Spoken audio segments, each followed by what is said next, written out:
32 सोन्याचं सिंहासन पूर्ण पळून नेले. तर हे 1985 ला पंचधातूचं बनवून या ठिकाणी बसवण्यात आलेले. आणि याच राजांच्या दरबारात आपल्या राजांचा राज्याभिषेक 6 जून 1674 ला सकाळी शनिवारी पहाटे 5 वाजता.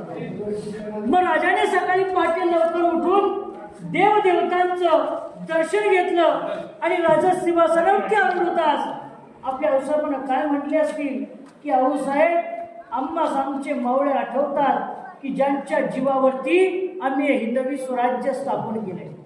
की आऊसाहेब, या हिंदवी स्वराज्याची आणि या सिंहासनाची जी पहिली पायरी चढतोय ना, हा आमचा तानाजी मालुसरे. आधी लगीनता कोंढाण्याचं आणि मगच माझ्या रायबाचं म्हणणारा तो आमचा तान.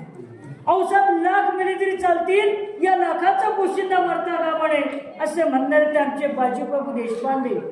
त्या नेसरीच्या खिंडीत नुकताच मारला गेला हा आमचा प्रतापराव गुजर, बाजी पासलकर, असंख्य वीरांची नावं घेत राजा 32 सोन्याच्या सिंहासनाधीश्वर झाले. गागा वर्धने करून 7 नद्यांच्या पाण्याचा अभिषेक घातला. 1000 सोन्याच्या मोहरा उधळला. डोक्यामध्ये सोन्याचं मुकुट आणि या दरबारातून एका गुलफतकाराने ललकार दिली की महाराज, प्रौढ प्रताप पुरंदर क्षत्रिय कुलावतांस सिंहासनाधीश्वर महाराजाधिराज राजा शिव छत्रपती शिवाजी महाराज की जय अशी ते घोषणा झाली. त्या हत्तींच्या अंबरात राजांची मिरवणूक याच मार्गाने जगदीश्वरापर्यंत गेली होती. याच मार्गाला राजमार्ग म्हटले. सिंहासन हा गेट, हा जो काय अंतर आहे 200 फुटापेक्षा जास्त. कल्पना करा, राजांच्या दरबारात माईक स्पीकर सिस्टम नव्हती आणि त्या स्लाईड राजा सिंहासनावरती बसून हळू आवाजात बोलले. इथले शेवटची व्यक्तीपर्यंत ऐकायला यायचं. कोपऱ्यात काना कोपऱ्यात ऐकायला यायचं. शेवटली व्यक्ती उभारून बोलण्याची सुरुवात केली.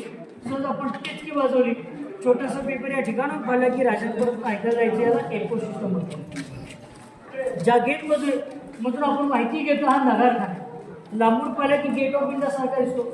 याची प्रतिमा कॉपी इंग्रजांना काढून तो मुंबईचा गेट ऑफ इंडिया डुप्लिकेट बनतो.